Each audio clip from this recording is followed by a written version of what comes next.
Hello and welcome to the news at 10 on NTA News 24. We're live in Abuja. I am Dennis Adigunloye. Let's begin with the headlines. Nigeria holds Jumat prayer to commemorate 2026 Armed Forces Celebration and Remembrance Day. Allah to continue to protect and empower our armed forces.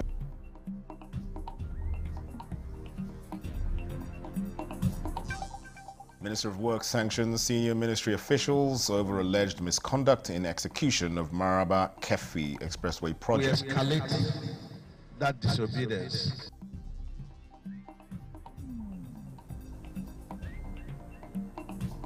And federal government announces reusable textbook policy to cut education costs and boost sustainability.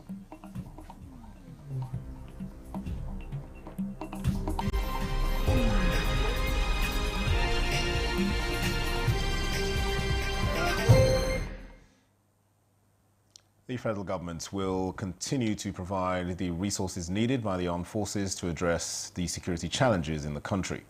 President Tinubu, represented by Vice President Kashim Shettima, gave the assurance at the special Jumat prayer as part of activities marking the 2026 Armed Forces Celebration and Remembrance Day held at the Abuja National Mosque. State House correspondent Abdurrahman Jibrila reports. Oh, Allah, keep Nigeria one. Allah, keep Nigeria one. Allah, we ask you to grant our politicians the wisdom to see things through the proper perspective. May all those who stare at the affairs of this country, may Allah Ta'ala grant them the sympathy and empathy to bring about decisions that will be to the benefit of the Nigerian populace. May Allah be with us together. The 2026 Celebration and Remembrance Day of the Armed Forces is not only for financial support and to honor veterans, but also to provide an avenue to acknowledge the sacrifices of security personnel for their tireless efforts in safeguarding the nation. Our prayer is for Allah to forgive the race of our deceased officers and men, and may God grant them, their families, the fortitude to bear the irreparable losses. And we pray Almighty Allah to continue to protect and empower our armed forces to subdue all the crises that are bedeviling our nation. And inshallah, in the fullness of time, we shall have an enduring peace and prosperity. The special prayers also coincide with the successes recorded in the Northeast and other parts of the country. In Abuja, Brahman Jibrila, NTA News. Minister of Works David Umahi has sanctioned senior ministry officials over delays and alleged misconduct in the execution of the Maraba Kefi Expressway project, ordering the immediate removal of a controller of works. The Works Minister took the decision during an inspection tour of the ongoing expansion of the 43-kilometre Maraba Kefi corridor. The ongoing expansion work on the Abuja-Kefi Expressway started in December last year. Already 41 kilometers of the 43.6 kilometers of the road from Kefi have been completed. While inspecting the ongoing expansion of the Maraba-Kefi corridor, Minister of Works David Umahi expressed dissatisfaction with the pace of work. He attributed the persistent lapses not only to the contractor but also to negligence by officials of the Ministry of Works assigned to supervise the project. We escalate that disobedience to PAM Secretary, to the Minister, to the Head of Department. The Controller has not done that, and for that, I'm directing the PAM Secretary to remove the Controller, effective from today, and pushed him to my office to go and learn how to obey instructions. And the PAM Secretary will post another controller immediately. He also ordered the immediate removal of hand-modeled curbs along the road, directing that concreting of median road should commence without further delay, alongside the installation of solar-powered street lights across the entire stretch. Reading the Riot Act to ministry staff, Umahi declared 2026 as an action year, warning that indiscipline and negligence would no longer be tolerated. He instructed the company handling the road project to submit a detailed work timetable and a written commitment confirming its readiness to meet the February deadline. The minister urged ministry staff and contractors to discharge their duties responsibly in the interest of Nigerians, adding that sanctions would be imposed on erring officers. Musa Baba Aliyu, NTA News. The National Industrial Court Abuja Division has restrained all members and agents of the National Association of Resident Doctors from calling, directing, organizing, participating in, or embarking upon any form of industrial action. Justice Emmanuel Danjuma gave the order in an interim injunction filed by the federal government through the Office of the Attorney General of the Federation and Minister of Justice. The court temporarily barred members of the association from embarking on any form of strike, work stoppages, go-slows, picketing, or any other form of industrial protest or disruption. The association is equally restrained from taking steps preparatory to any form of industrial action from the 12th day of January 2026. The interim order remains in force pending the hearing and determination of the motion on notice fixed for January 21st, 2026. The association had earlier threatened to commence the strike action on Monday, January 12th, 2026. The federal government has announced a new policy aimed at reducing the cost of education for parents while promoting sustainability in schools through the use of reusable, high-quality textbooks. The policy issued by the Minister of Education, Dr. Tunji Alausa, and the Minister of State for Education, Professor Suwaiba Said, is part of ongoing reforms to improve learning outcomes and ease financial pressures on Nigerian families. A statement by the Director of Press and Public Relations at the Federal Ministry of Education, Woriowo Folashade, says under the new framework, schools are required to adopt standardized and durable textbooks designed to last between 4 and 6 years, with an outright ban on the bundling of disposable workbooks. The government says this will allow textbooks to be reused across academic sessions, enable siblings to share learning materials, and significantly cut recurring education costs, while also reducing waste and supporting environmental sustainability. The policy also introduces broader reforms across the education sector, including a uniform academic calendar nationwide to ensure consistency in teaching and school planning. In addition, graduation ceremonies have been streamlined, with only pupils in Primary 6, JSS 3 and SSS 3 permitted to hold such events, in a move to curb unnecessary financial demands on parents. Furthermore, the federal government has strengthened quality assurance measures for textbooks, limiting the number of approved per subject and grade level, and ensuring that revision reflects meaningful improvements rather than cosmetic changes. The statement says the Nigerian Educational Research and Development Council will continue to oversee textbook assessment and approval. Meanwhile, the federal government has launched a new rural development program that integrates housing, agriculture, infrastructure, and guaranteed market access aimed at enabling rural households to earn sustainable incomes while owning homes and productive land. This was at the agreement signing between the federal government and the Niger State government for the pilot phase of the project. Nneka Oko reports. With the signing of the Memorandum of Understanding, the Partnership for the Sustainable Integrated Productive Communities Initiative pilot rollout in Niger State is now official. This marks the beginning of an innovative program where farmers will receive land and decent homes and pay for them gradually using their farm produce instead of cash. For the Minister of State Finance, Dr. Doris Uzoka-Nite, the project goes beyond simple housing provision. It is designed as a complete settlement framework for farmers. This project promotes job security by creating stable, long-term employment across agriculture, agro-processing, renewable energy, logistics, and community services. The house housing and settlement project will stimulate broad-based economic activity. It will create jobs for engineers, builders, artisans, suppliers, and service providers. It will also support local industries such as cement, steel, agro-processing, and transportation. So, Honorable Minister, Niger State is bringing forward to you 100,000 hectares of land for this project. So this will address issue of shelter, issue of security of lives and property, issue of food security, and also sustainable livelihood. On the housing side, we also want houses that are affordable, but they are decent. The fact that they're in those communities doesn't mean that we'll compromise on the quality. The houses have to be decent, they have to have reliable source of energy. The Sustainable Integrated Productive Communities is a program that integrates housing, agriculture, infrastructure, and guaranteed market access aimed at enabling rural households to earn sustainable incomes while owning homes and productive lands.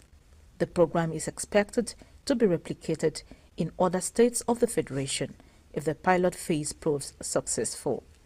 In Abuja, Nneka Oko, NTA News. This is the news at 10 on NTA News 24. We'll be back with more reports after this break. Season's greetings from all of us at Risco Foods. The festivities are already in the air, and we'd like to especially thank you for your continued patronage of Risco Foods, the only tomato brand to win the National Productivity Order of Merit Award by the federal government of Nigeria. With our proud Nigerian products and services, we have continued to create thousands of jobs for our people and for the growth of our economy. Thank you, our esteemed customers, distributors, and partners.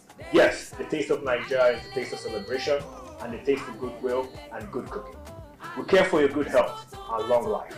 So cook right and eat healthy to live longer. Always buy a Risco product. Merry Christmas and a Happy New Year. And the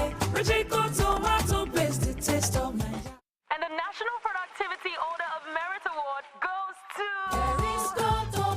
the only tomato paste manufacturer to win the National Productivity Order of Merit Award by the federal government of Nigeria, endorsed by the Association of Private Medical Practitioners of Nigeria. This is an evidence of 100% natural goodness, great quality and great taste. So eat healthy to live longer. Use a Risco tomato paste and products. 100% natural tomato. Better food na correct. Buy now and enjoy up to 20% discount.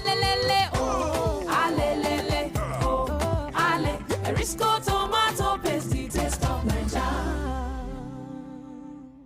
Feel the power of precision, engineered to perfection. Every component is crafted with care, and each design is meticulously tested. From concept to creation, our engineers push the boundaries of technology, seamlessly blending performance and sustainability with a deep commitment to African ingenuity. Introducing the CNG Boss, a remarkable achievement in engineering designed to operate on compressed natural gas, a cleaner and more sustainable fuel alternative. At Innocent Vehicles, we proudly lead the way in creating greener mobility across Africa. And it doesn't stop there. From SUVs to sedans, spacious buses to electric cars, Innocent offers a wide range of models designed to meet every need. Innocent Vehicle, the pride of African roads. This is NTA News 24. Welcome back. Nigeria's livestock industry is steadily transitioning towards a more sustainable and resilient future, driven by the deployment of artificial insemination and embryo transfer centers across the country. The latest facility, inaugurated in Sokoto State, is part of the federal government's strategy to scale up improved animal breeds for enhanced beef and dairy production. The center was commissioned by the Ministry of Livestock Development, Idi Mukhtar Meha, as part of efforts to boost productivity, strengthen food security, and modernize the livestock value chain. Yusuf Jika reports. The artificial insemination and embryo transfer centers were established by the World Bank-supported Livestock Productivity and Resilience Support Project in collaboration with the Sokoto State government to drive a new era of globally competitive livestock production. Equipped with the state-of-the-art facilities, the center will be managed by 30 trained personnel with robust sustainability measures already in place to ensure long-term operations. Artificial insemination in LPRES project is under component 2, that is livestock value chain enhancement. It's 100% at the state to improve breeding, because there's no way you can do animal production without improving the breed. Animal that will give you 2 liters will now give you 10 liters. Animal that will give you so kilogram of carcass will now give you more kilogram. To guarantee efficiency and effectiveness, the facility has been provided with a liquid nitrogen plant capable of producing up to 100 liters per day for the safe preservation of semen and other reproductive materials. Beyond just artificial insemination, we are confident that we can also move to the next step by getting to the next level of embryo transfer, now that we are sure we have liquid nitrogen. And with liquid nitrogen, you can also store your semen, your embryos for the next 50 years and revive them. In addition, several livestock clusters across Sokoto State have benefited from LPRES support, including feed crushers, motorcycles, and other livestock development packages aimed at strengthening value chains and deepening enterprise growth. In Sokoto, Yusuf Jika, NTA News. A new batch of over 700 youths and women in Bayelsa State is set to benefit from the federal government's Livelihood Improvement Family Enterprises in the Niger Delta project, aimed at boosting agribusiness and livelihoods.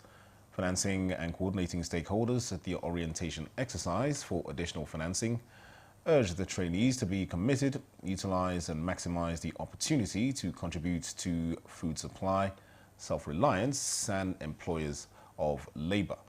Ibinimi Zitimiola reports. The Livelihood Improvement Family Enterprises and the Niger Delta LIVE-10TH project, a joint venture between IFAD, federal government, NDDC and the state governments, is empowering young people in Bayelsa and women in agro-business. The LIVE-10TH's project success over the years has attracted more funding. To build on these gains, 717 incubatees have been onboarded and oriented on their roles and the program's regulatory framework. The new zeal with which the current leadership they are approaching the LIVE-10TH program in line with the vision of the governor, I am reasonably certain we will make massive progress in the coming months or years. We have a lot of infrastructures already on ground. We have a lot of training centers, incubation centers, and right now we have actually selected 717 beneficiaries for the additional financing. The MOU basically spells out the expectation from the project, expectation from the incubators and from the incubators, and it helps them to know what they are going into. The program is well packaged in a way that there is a place for training, there is a place for also mentorship, and also for them to set up their own centers as beneficiaries of the program. These potential agro-entrepreneurs are upbeat. I'm promising LIVE-10TH that I will work with all of my strengths, give it my dedication and my time to ensure that I, as the name implies, livelihood, that I create a livelihood for myself. I have tried to identify with my incubators and I'm going to put in my best to make sure I do not fall short or fall by the way. Trainings are ongoing in Ogbia, Nembi and Kolokuma-Pokoma local government areas. Additional financing will build on the project's successes, boost earnings, food security and job creation. In Yenegua, Ebinimi Zitimiola, NTA News. Attorney General for Jersey, Mark Temple, KC, has signed a memorandum of understanding with Nigeria to return more than $9.5 million of looted funds, providing a boost to the country's critical infrastructure projects. This was announced in a statement from the British High Commission in Nigeria, stating that the funds were seized under Jersey's forfeiture of assets civil proceedings law. The statement said in November 2023, the Attorney General applied to the Royal Courts of Jersey to forfeit tainted assets held in a local bank account. The court granted the order on January 12, 2024, after determining that the money was likely to be the proceeds of corrupt scheme involving third-party contractors who diverted Nigerian government funds for the benefit of senior officials and their associates. Mark Temple, KC, praised the outcome, stating the successful return demonstrates the strength of Nigeria's civil forfeiture legislation as a powerful tool in the fight against corruption. Attorney General of the Federation and Minister of Justice, Lateef Fagbemi, SAN, said he welcomed the repatriation, emphasizing its role in international anti-corruption efforts. He expressed gratitude to the Bailiwick of Jersey and assured that the funds would be used judiciously. This recovery highlights Nigeria's continued push to trace, reclaim, and repurpose stolen public assets for national developments, especially in infrastructure. The MOU follows two previous agreements between Jersey and Nigeria, which have already repatriated over $300 million. Those funds supported major projects, including the Lagos-Ibadan Expressway, the Second Niger Bridge, and the Abuja-Kano Road. The first two initiatives are now complete, while the latest funds will help finalize the 375-kilometer Abuja-Kano Highway, a key link between the capital and Nigeria's second largest city. Zamfara State chapter of the All Progressives Congress has refuted the allegation of some party members of exclusion in the ongoing e-registration exercise in the state. The party publicity secretary Yusuf Idris stated this during a news briefing in Gusau. Jamilu Ibrahim has more.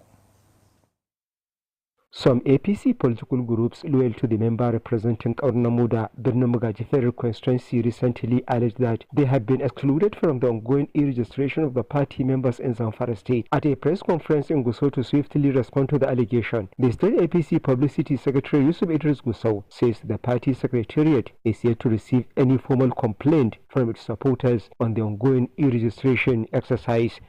I wish to state that such complaint has not been officially reported to us as a committee, nor had it been reported to the secretariat of the party for us to act.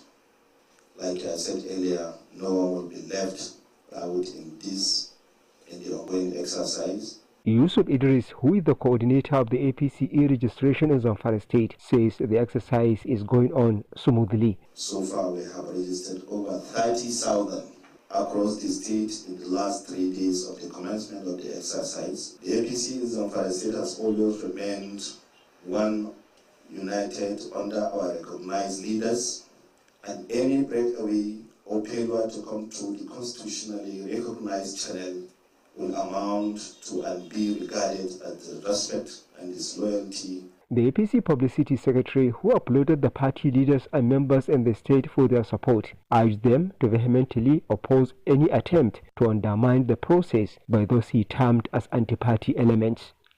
In Gusau, Jamilu Ibrahim, NTA News.